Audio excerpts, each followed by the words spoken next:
जी students, reference और context इसका पढ़ लेते हैं। These lines have been taken from the poem in the street of fruit stall by John Stallworthy. Okay, तो मरकजी ख्याल इसका ये है, दिस पोइम सिंबलिक, कहता है ये जो नज़म है ये अलामती है। अलामती नज़म ऐसी होती है बच्चों जिसके दो मतलब होते हैं हकीकी मतलब कोई और है लेकिन ज़ाहरी मतलब कोई और है। कहते ये अलामती है कि हमारी दुनिया भरी हुई है, बिस्मेयर्ड है, भरी हुई है हमारी दुनिया विद मिजरीज, गुर्बत से और जंग से। शायर बयान करता है स्याह माहौल गली में, where there are many fruits, जहाँ काफ़ी फल हैं स्टॉल पर लगे हुए। पुअर एंड इनोसेंट किड्स, कहता गरीब और मासूम बच्चे खरीदने के लिए आते हैं फल को, वो भूल जाते हैं ग्लूमी एटमोसफियर, जो इर्द गिर्द का खतरनाक माहौल है उनके, ठीक है, वो भूल कर अपनी जो है ना इंजॉयमेंट में बिजी हैं।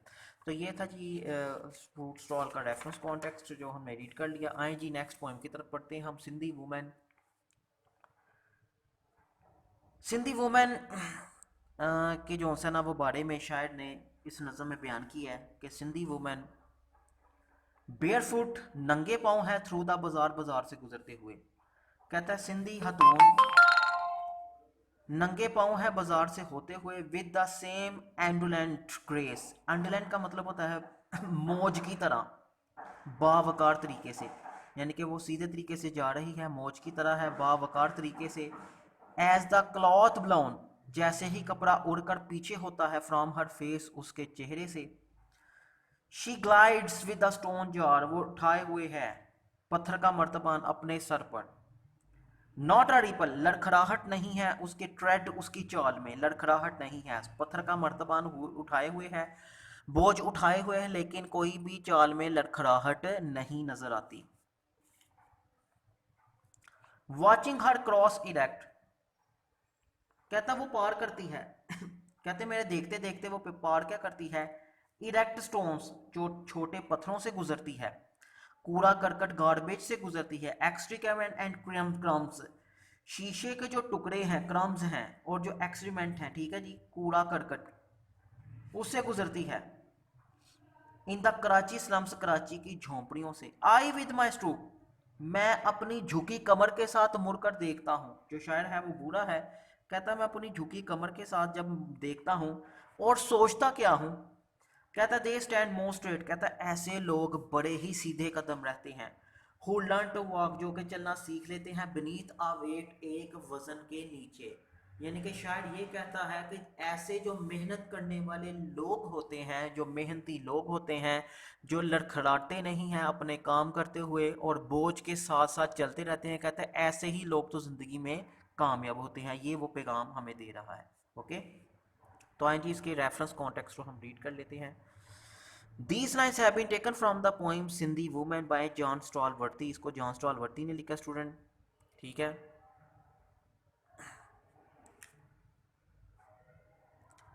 The poet watch and pray tributes, कहता है शायर देखता है और खराज तहसीन पेश करता है सिंधी हतून को। शी वर्क्स विद डिग्निटी, वो काम करती है इज्जत वकार के साथ, हार्ड वर्किंग के साथ। पॉइंट कंक्लूड्स डैट, शायद नतीजा हजिए करता है, दोज हु बियर, वो जो बर्दाश्त करते हैं, बियर कहते हैं बर्दाश्त करना, वो जो बर्दाश्त करते हैं जिंदगी का बोझ, वो ही तो स्ट्रांग लोग होते हैं और वो ही तो स्ट्रेट लोग होते हैं। ठीक है स्टूडेंट, तो ये सिंधी वुमेन का बड़ा फेमस जो सा ना वो स्टैंजा है पेपर में, वो ज़्यादा चांसेस होते हैं इसकी आने के। Time,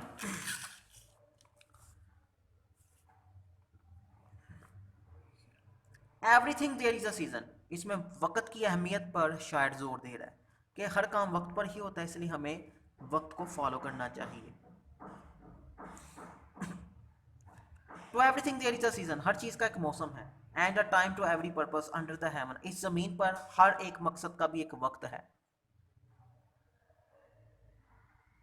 time to be born, पैदा होने का वक्त है। टाइम टू डाई, मरने का भी वक्त है। टाइम टू प्लांट, पौधे लगाने का वक्त है। टाइम टू प्लग का, उखाड़ने का, उतारने का, तोड़ने का। विच इज प्लांटेड, जो पौधे उगाए गए थे, लगाए गए थे, उसको तोड़ने का भी एक वक्त है।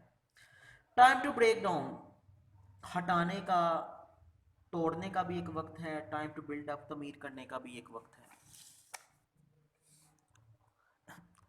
टाइम टू वीप रोने का वक्त है, टाइम टू डांसर खुश होने का वक्त है, time to cast away stone पत्थर फेंकने का वक्त है, time to gather stone together जो कि पत्थर थे उसको एक साथ जोड़कर रखने का भी एक वक्त है। टाइम टू एम्ब्रेस मिलने का भी एक वक्त है, time to refrain from embracing मिलने से इज्तनाब परहेज का भी एक वक्त है, टाइम टू गेट हासिल करने का भी वक्त है, टाइम टू लॉस और खोने का भी एक वक्त है, टाइम टू कीप पास रहने का भी एक वक्त है, टाइम टू कॉस्ट अवे दूर हट जाने का भी एक वक्त है, टाइम टू रेंट फाड़ने का भी एक वक्त है, टाइम टू स्यू सीने का भी एक वक्त है, टाइम टू कीप साइलेंस खामोश रहने का भी एक वक्त है, टाइम टू स्पीक और बोलने का भी एक वक्त है। तो आए स्टूडेंट इसके रेफरेंस कॉन्टेक्स्ट की तरफ बढ़ते हैं। कहता these lines have been taken from the poem time by Ecclesiastes. ठीक है, शायर का नाम है एक्लीसियस्ट। दिस पोएम डिस्क्राइब ये नज़म बयान करती है कि एवरीथिंग हर चीज जो वाकया होती है अकॉर्डिंग टू टाइम फ्रेम वो टाइम फ्रेम के मुताबिक होती है इन दिस वर्ल्ड इस दुनिया में। This is law of nature ये कुदरत का कानून है। द पोइट वांट्स अस शायद हमसे चाहता है टू ओबे द लॉ कि हम इस कानून की पाबंदी करें।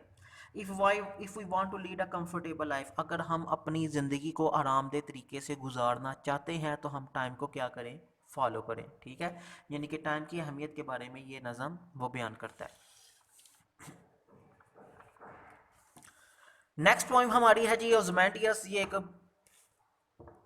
ओज़मेंटियस एक बादशाह का नाम है, जालिम बड़ा सख्त किस्म का बादशाह था, बड़े जुल्म की वजह से फेमस था। उसका पुतला बनाया गया, लोग इसकी पूजा करते थे, लेकिन with the passage of time वक़्त सबसे ज़ालिम चीज़ है। कोई इंसान ज़ालिम नहीं होता लेकिन वक़्त बताया गया कि बड़ा ज़ालिम होता है। कोई भी इस दुनिया में किसी ने नहीं रहना, ये इस नज़म में बताया जी पी बी शैले ने कि ये दुनिया आर्जी है, फ़ानी है, हर चीज़ ने फ़ना हो जाना है। बादशाह फ़ना हो गया, आज उसका पुतला कहीं दूर सहरा में पड़ा हुआ है, कोई देखभाल के लिए नहीं है। तो ये मैसेज दे रहा है, बहुत गौर फिक्र का ये मैसेज है इस नज़म का student.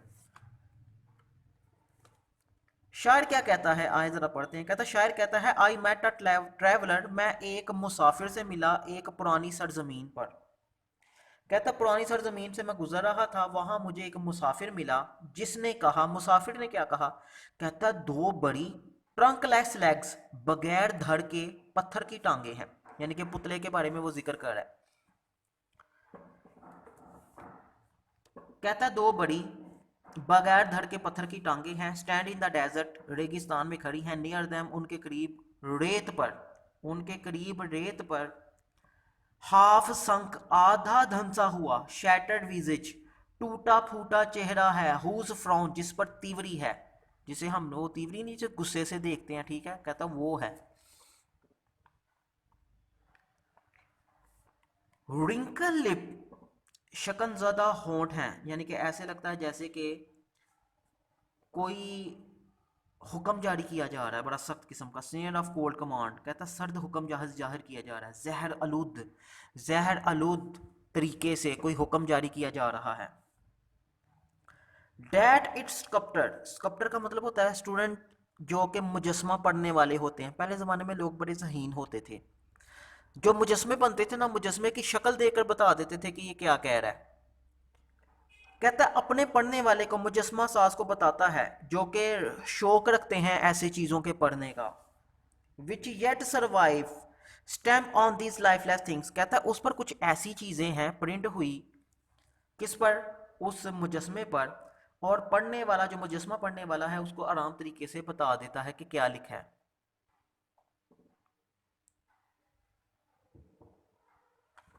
The hand eight mock, कहता है हाथ पर निशान है, एंड हर डेट फैट और ऐसे लगता है जैसे कि दिल भर गया हो इस दुनिया से।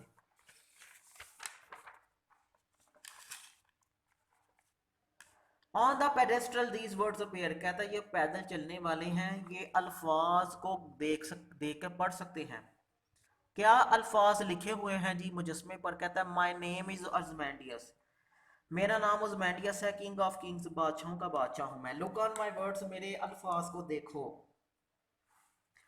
ये ताकत, ये माइटी, ये डिस्पेयर, ये जो उम्मीदें हैं, नथिंग बिसाइड रिमेन्स, कहता कुछ भी बाकी नहीं रहता राउंड द डिके इस दुनिया में, ऑफ दैट क्लोजल रैक, कहता है मुस्तकिल तौर पर तबाह बर्बाद होते हुए, बाउंडलेस एंड बेयर, मैं मेरा मुजस्मा ये पड़ा हुआ है बेकार किस्म का नंगा होकर, loan and level stand stretch far away, कहता है मैं अकेला दूर सहराओं में पड़ा हुआ हूँ लेकिन कोई पूछने वाला आज नहीं है और ये वक्त है।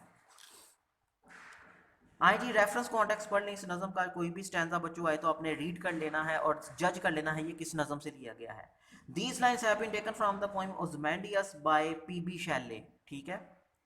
इन दिस पोएम, इस नज़म में, पोइट बिलीव्स दैट, शायर यकीन करता है कि नथिंग इज परमानेंट, कोई भी मुस्तकबिल नहीं है इस दुनिया में, इंसान की अजमत मुख्तसर है, मैन डस एवरीथिंग, इंसान सब कुछ करता है, टू परपेचुएट, कायम रखने के लिए अपना नाम इस दुनिया में, बट ही फॉरगेट्स, लेकिन वो भूल जाता है कि ये हर चीज़ फना होने वाली है यहाँ पर, ठीक है स्टूडेंट। तो उम्मीद करता हूँ कि आपको इसकी नज़म की बेहतर समझ आई होगी, ठीक है। तो इन लाइनों से ही ऐसे तरीके आपने जज करना होता है कि ये किस नज़म से है और फिर उसको आपने पढ़ लेना। ओके, वीडियो पसंद आई तो लाइक करें, अपनी राय कमेंट करें। ऐसे ही मजीद वीडियोस के लिए हमारा चैनल सब्सक्राइब करें और बेल का आइकन दबाएं ताकि आपको हर वीडियो का नोटिफिकेशन मिलता रहे।